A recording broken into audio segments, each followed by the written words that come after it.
Greetings. What a delight it is to moderate this panel among three incredibly talented and dedicated city CFOs. Jenny Bennett from the city of Chicago, Elizabeth Reich from the city of Dallas, and Brendan Hanlon from the city and county of Denver. I'm truly humbled by the energy, the grace, and the creativity each of you have brought to navigate in an incredibly complex time for our cities. I'm Lois Scott, CEO of Epoch Advisors and former CFO of the city of Chicago. I thought I'd seen it all during my time as CFO for Chicago under Mayor Rahm Emanuel, but you all put me to shame as you navigate a global pandemic, historic levels of social unrest, economic uncertainty, politically fractured communities, and labor challenges at scale. So let's dive in. I'd like to start with the tale of three cities and how each of you have fared during these past few years. Tell us a little bit about how your revenues performed, how expenses are changing, and the overall financial health of your city. I'll start with Jenny and then ask Elizabeth and Brendan to weigh in. Sure, thank you, Lois, and thank you to the Milken Institute for having us here. I'll start by going back in time a bit and talking about what we faced even before the pandemic started, which was a fairly major 3-year financial plan to get to structural balance. When Mayor Lightfoot took office in 2019, we faced $1 billion pension ramp to actuarial funding for all 4 of our pension funds, among a number of other deferred liabilities. And then COVID hit, and not only were we facing these major challenges, but we also were facing the challenge of lost revenues to the tune of about $1.5 billion in 2020 and 2021, and how it was that we were going to be able to address that along with the financial challenges we had before the pandemic. The good news is that the lost revenues from the pandemic were largely one-time in nature, especially as we've started to see recovery in those revenues. And the federal funding we've received has been very helpful in building a bridge towards that recovery, as well as our issues related to investments for low-income neighborhoods, which we'll talk about a bit later. By way of solutions, we did climb the pension ramp in our 2022 budget, which just passed. And then also, as it relates to structural balance, are on pace to get to that structural balance by 2023. In addition to that, we also addressed some of our budget gap needs through what we believe are good tax policy and financial policy initiatives. So importantly, they were not budget gap closing measures, but ultimately places where we felt like there would be competitiveness for Chicago pre-COVID, but also post-COVID, and other areas of efficiencies, which include enterprise risk management, workers' compensation, as well as other efficiencies. By way of revenue performance, the city of Chicago has historically been fairly conservative in its revenue forecasting. In 2021, we ended up with $173 million in excess of budget, or about 5.2% of the $4 billion 2021 corporate fund budget. Additionally, within our portfolio revenues, the performance has been mixed. I would say there are 2 categories of revenues that we've been tracking very closely. A category of revenues that have recovered very well. Importantly, we saw outperformance in income taxes to the tune of about $60 million, sales taxes to the tune of about $55 million. Real estate-based taxes were higher than budget by $92 million. We believe that most of this is due to the impact of stimulus on income taxes. We also have seen higher corporate income taxes, as well as what I think is a trend in most cities, which is a skyrocketing residential housing market, fueled by the fact that there are folks who are looking to purchase housing in the midst of a pandemic. During the midst of COVID, we have looked to trimming our tax policy in certain areas where, as I noted earlier, the city is generally competitive and will be competitive post-pandemic. One example of this is the personal property lease tax, which is largely fueled by computer leases. The city has a very aggressive and growing tech sector, which we know will also continue based on the revenues that we've seen post-COVID, but also because of the fact that we do see a very strong work from home trend in our revenues generally. On the flip side, we are seeing some lagging revenues. And so these are places where we're taking a very close look at monitoring the trajectory of the recovery. That includes work from home affected revenues such as garage taxes, GTT taxes, which is rideshare, as well as utility taxes, and then tourism and leisure, which includes amusement and hotel taxes. And then more broadly, we know that the revenue trend that we've been seeing is also consistent with what we've seen at the state level, as well as nationally. That's been noted in a number of the Fitch and S&P reports that have been put out there related to revenue performance. And so, is something that is, consistent more broadly and not just Chicago specific. On the expense side, did just want to note that we are monitoring expenses very closely. And I know the discussion around inflation has come up during this session. And so ultimately are looking to aggressively monitor that going forward. Thanks, Jenny. Elizabeth, how does Dallas compare? Well, thank you. And thanks for having me here today. Dallas economy is very strong, and we have largely recovered from the pandemic shock of April 2020, except of course for hotels on weekdays. Weekend and leisure is up, but certainly still a little bit to go on weekday and business traveling. But businesses continue to thrive in Dallas, and we've got a lot of corporations relocating here, and they're bringing jobs and opportunity. So our housing market, of course, is still very hot. We're seeing significant in-migration. People really want to live here. Unemployment's down. We're not quite at pre-pandemic levels, but we are very close to the very low unemployment that we had then. Sales taxes have completely recovered. They're coming in much stronger than expected, again, likely due to child tax credits and stimulus funding, and also to online shopping and to inflation. Previously, a couple of years ago, we did not receive all of the revenues in Texas from online shopping, but that is now something that we're receiving. So we're seeing that effect in our sales taxes. And then, of course, there's just the desire to get out to dine and to shop. Beginning in June of 2021, we really saw those sales taxes take off, and they've stayed high. And in the first 2 months of our current fiscal year, October and November, I just got November's numbers yesterday, we've exceeded budget by $10.5 million. And so we will certainly be reforecasting with our economist for the rest of the year. Our primary source of revenue, though, is property tax. And despite what we feared early in the pandemic, we did not see any loss in value. In fact, we saw a 4.56% growth in value in 2021, and actually a little bit more growth in commercial than in residential, but both were positive. Our new construction value was $3.2 billion. It was down from $3.5 billion the year before, but still very, very strong. So we've got a lot going for us. We have strong financial policies in place, a great team overseeing them. And an example of that is that when I joined the city in 2016, our reserve balance was $134 million, or 42 days worth of operating expenses. And our latest report shows us at 296 million, which is 74 days.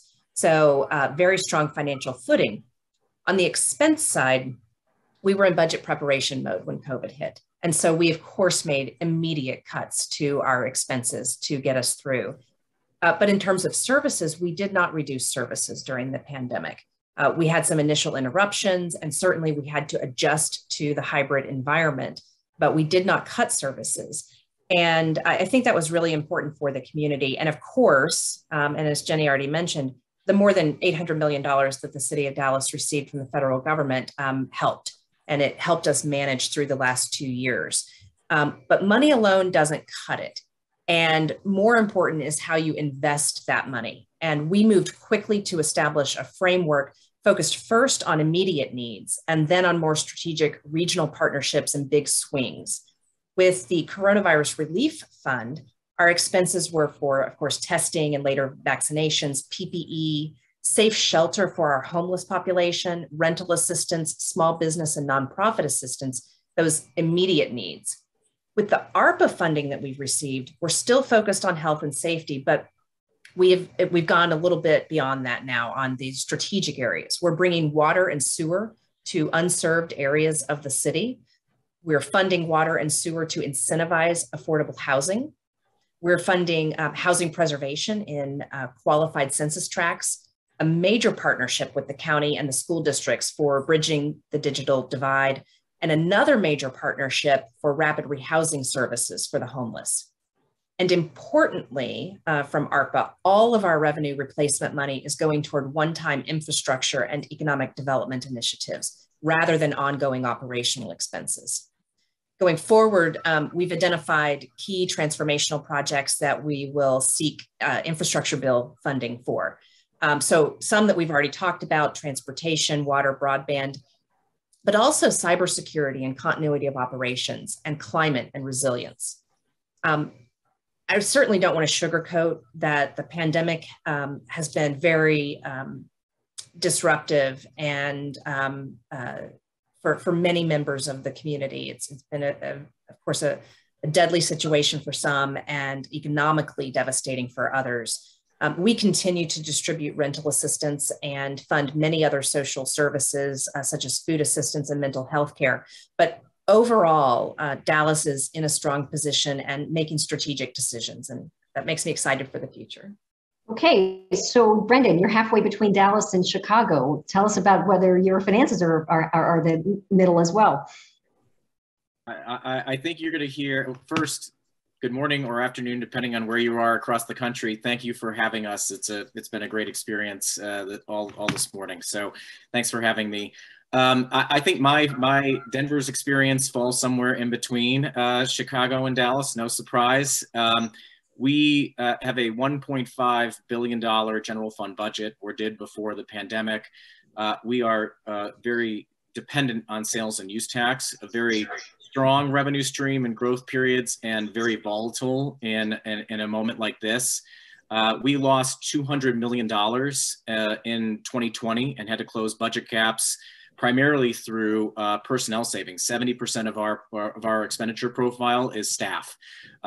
Blessedly, we did not have to lay off employees. We did have a retirement incentive, as well as being able to leverage vacant positions, and much like Elizabeth said, with the goal of not impacting services. And we really had an equity focus to the services that we thought might get impacted. Blessedly, that did not happen, but we wanted to make sure that the areas of our community that were at the most risk for loss of city services were calibrated in an equitable fashion to make sure that we preserve that service profile.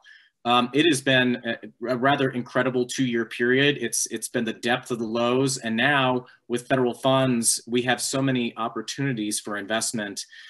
It's a bit of a high of the highs, but we have to, much like Jenny and Elizabeth said, be really strategic about that investment strategy. We have set up a number of community-based meetings in trying to do as much outreach with the community to understand where pain points are, and making sure that we have investments, whether it's CARES dollars, ARPA funds, federal infrastructure that is responsive to the needs of our community. And it's been really important, even in this digital fashion, to do that outreach, to hear from people directly. And that's why we're focusing on mental health supports, safety response, substance misuse programs, the areas that our community is struggling in the most right now. We're trying to make sure that we prioritize our investments in those areas.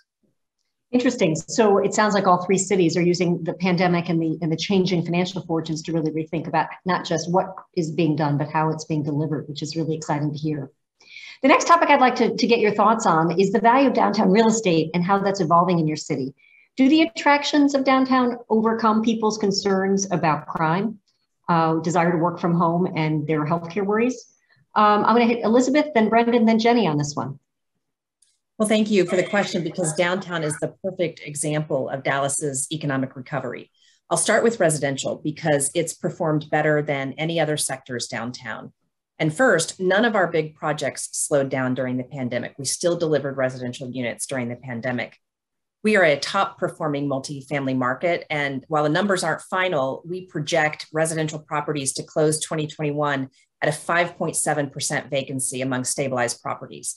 New properties continue to lease up nicely. We've got job growth and wage growth, and combined with relocations, we continue to drive that migration and the demand for housing. It's also, of course, downtown is the commercial center of the region historically. And all across the nation, commercial centers lost on net during the initial scare of the pandemic. And nobody wanted to sign a lease during the middle of a pandemic. But the market's waking up, deals are coming back online, new deals are starting. Overall, our commercial office vacancy rate has seen a healthy decrease in 2021. It's good confirmation of the confidence and the continued need for commercial office space.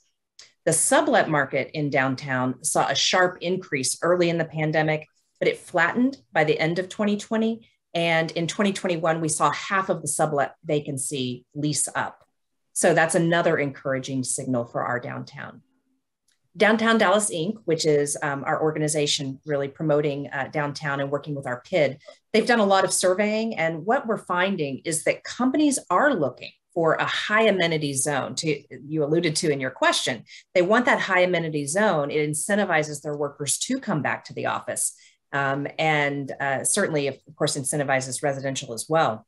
And one of my favorite stats that speaks to the amenities that we offer downtown is that in the early phase of the pandemic, we saw 25 restaurants downtown close, but since then, 30 have opened. And as a final note, people are indeed coming back to physical offices downtown. Locally, we have not seen the notion of abandoning the office completely. Dallas is coming in at between 45 and 55% occupancy in person. And I understand that our coasts are really more at about 20%. So we saw our in-person numbers drop a little bit in December when Omicron began, but they rebounded in early January. And I think that shows that folks are really beginning to be used to COVID. And so we see a bright future for the downtown. Brendan, how's Denver doing? So at our worst, during the height of the pandemic in 2020, we saw 30% vacancies in our downtown core, which is a significant challenge. And I think with Omicron over the past few weeks, we're reliving some of that challenge again. It's unclear at this point in time exactly what the return to work proposition is going to be, not just in Denver, but across the country. But it's something we're keeping our eye on. And we've been talking about how do we make sure we have a nimble, flexible response to different uses of space in our downtown core. And one of those possible uses of space is a greater profile of residential properties in our downtown. We most recently had our Union Station project here about 6-7 years ago really spur a lot of both commercial but residential activity in and around that transit hub. I think what we're trying to do is think through ways and policies that we could encourage that up and down our 16th Street Mall corridor, specifically at the other end of the mall, to make sure that we have that kind of calibration of both commercial and residential activity that really generates the activity that we want to see. When we talk about any sort of crime or stagnation, activity has been our solution to those challenges. What we want to make sure is that people live near our downtown and that they have very easy access to that incredible asset that we have. But I think time is going to tell. Blessedly, we've seen some recent property transactions, and the pre-pandemic price points that properties have been selling at has been maintained. So we're taking some hope in that, but I think the next few quarters here are going to tell exactly what the future of that activity is in those real properties. Downtown Chicago, Jenny. So we've seen a reaffirmation of urban living during the pandemic, and a number of corporations and residents making long-term decisions to rededicate to downtown. We've had 172 pro-Chicago corporate decisions or expansions or relocations in 2021 alone, post-pandemic. Last quarter, commercial downtown net absorption was positive. Apartment occupancy downtown is higher now than it was pre-pandemic. And we also have one of the fastest growing residential downtown sectors in America. In 2021, we saw a record number of tech unicorns, or companies valued at more than $1 billion. That includes 12 Chicago startups choose Chicago. This is more than a 60% increase over 2020. So again, in the midst of the pandemic. As it relates to office space downtown, we have seen a flight to quality to Class A space with world-class amenities. So a number of folks choosing to choose space that is higher quality to help support health and health metrics. We are also encouraging adaptive reuse of Class B and C downtown, as Brendan noted, for other uses in order to diversify our downtown base and the use of office space. In the long term, this is a component of our economic development strategy, even before the pandemic, was to invest in our neighborhoods. Our signature economic development initiative is Invest Southwest, which is a $1 billion public investment in revitalizing commercial corridors within the 77 neighborhoods of Chicago. And as we've seen many other cities take more diversified approach, such as Paris and others, towards how it is that they build up their neighborhoods in addition to their downtown. We are also doing the same by way of these investments, as well as the investments from our CRP program. So overall, a lot of diversification of our economic development strategy, both by way of downtown and neighborhoods. Okay, I'm going to completely shift focus here now. Cybersecurity. Cybersecurity is a rapidly evolving field and was always a concern, a shadow kind of in the room with me when I was CFO. Can you share a little bit about how you're addressing cyber risk today in your city? I'm going to start with Brendan. Thanks. Yes, this is a very significant issue. I'm sure a number of you who are in the audience, your firm or your city uses Kronos. That was a recent challenge in the inability to access that system. The city and county of Denver has been doing a lot of work on our continuity of operations, especially in light of the pandemic, and trying to have a plan not just for a pandemic type event, but also cybersecurity. In my conversations with our CIO, his statement is, it's not a matter of if anymore, it's a matter of when, and we need to prepare ourselves for the moment that that's going to happen. And the Kronos outage has been a lesson learned in not just having a high level plan, but also working some of the details as to what kind of data and infrastructure should be on site in the event that a system goes down, even if it's just temporarily.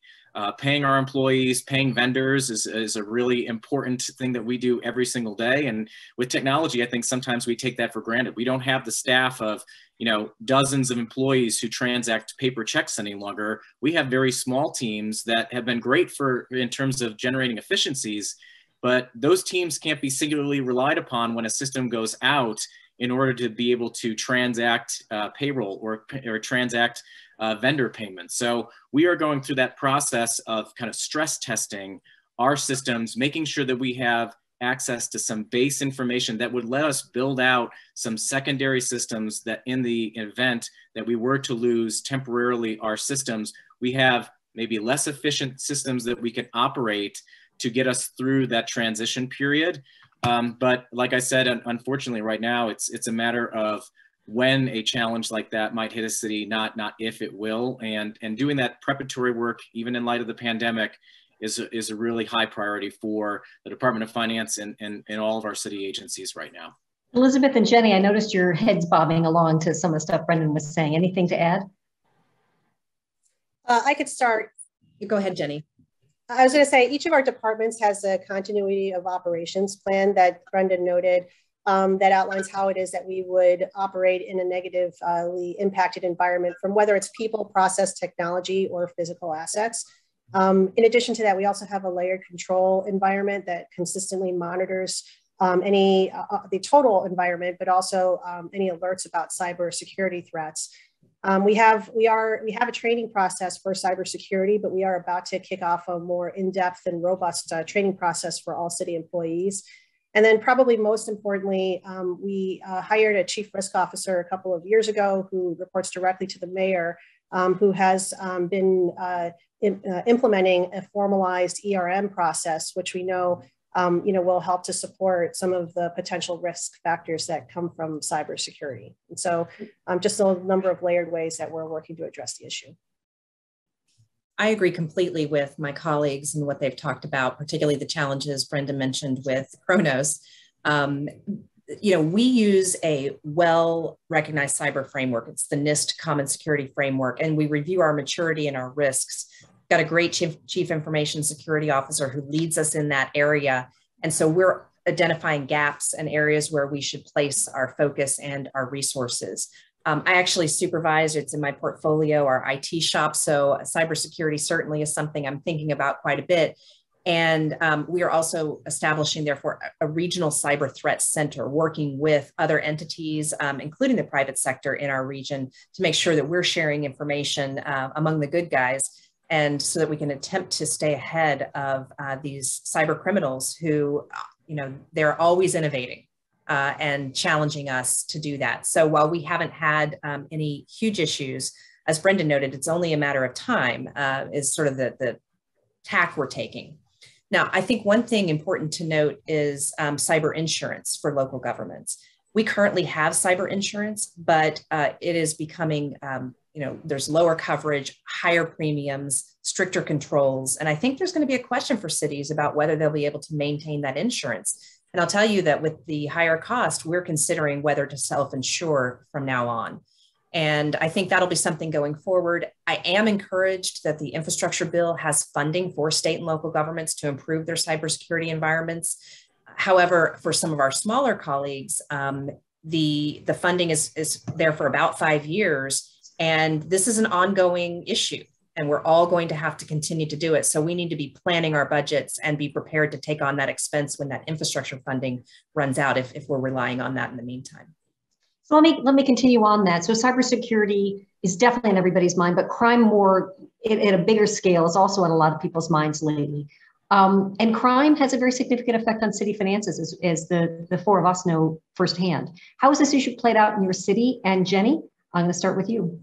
Sure. So we know that crime, especially violent crime, was an issue for the city of Chicago, but also for a number of cities across the country. And one of the key fallouts from COVID in 2020 and 2021. As we take a look at public safety within the city of Chicago and some of the root causes for that, what we know is that there are significant needs by way of homelessness, mental health, domestic violence, lack of enrichment for youth due to the lack of internet or school engagement, all of which are drivers for public safety issues in Chicago. In order to address this, the city passed, as a part of its 2022 budget, a $1.2 billion Chicago recovery plan, within which there is approximately 400 of investments which go directly to address community safety needs. Some of these investments include $117 million towards various homelessness supports, $67 million towards a vacant lot strategy. And we look to some of our peers in terms of both the independent academic research to drive the outcomes around public safety, but also in terms of the total size and type of program we should implement there. A $65 million investment toward youth programming, a $45 million investment to fund community safety initiatives, and then also a number of other initiatives, which which I won't detail here in a lot of depth. Overall, what we know is that crime and public safety impacts all of us across the city. And so these investments end up becoming not just about good social policy, but good economic policy. Something that we have been very aggressive about really even before the pandemic, but ultimately the cost of historical segregation and inequities in Chicago isn't cost-free. We're seeing that laid bare as a result of COVID now. And so these investments become our way of being able to take this opportunity to really transform Chicago overall, but also to address our public safety issues. We're down to our last minute or so. So Elizabeth and Brendan, anything to add to Chicago's experience there? I think we're a little bit of an anomaly because violent crime was down in Dallas in 2021. Our violent crime was down 9.1% and murders were down 13.4%. And so if there's a national story about crime is high and rising, we're bucking that trend. For Denver, we've had some challenges with violent crime, but also significantly with property crime. I think when it comes to Denver's response, we have been really focused on alternative responses. So not having to send a police officer to every call. Do we have mental health supports, co-responder supports?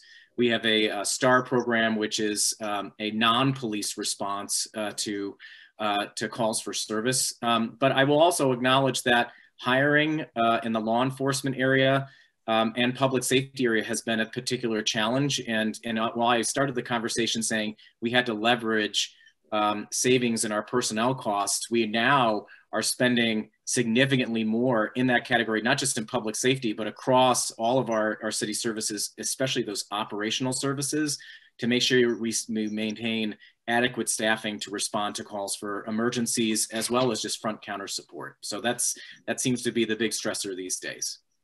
Brendan, Elizabeth, and if I Jenny. may, Lois, I think that really the George Floyd protests and the civil unrest that we all saw in our cities led to a lot of initiatives. And in Dallas, we called it real change.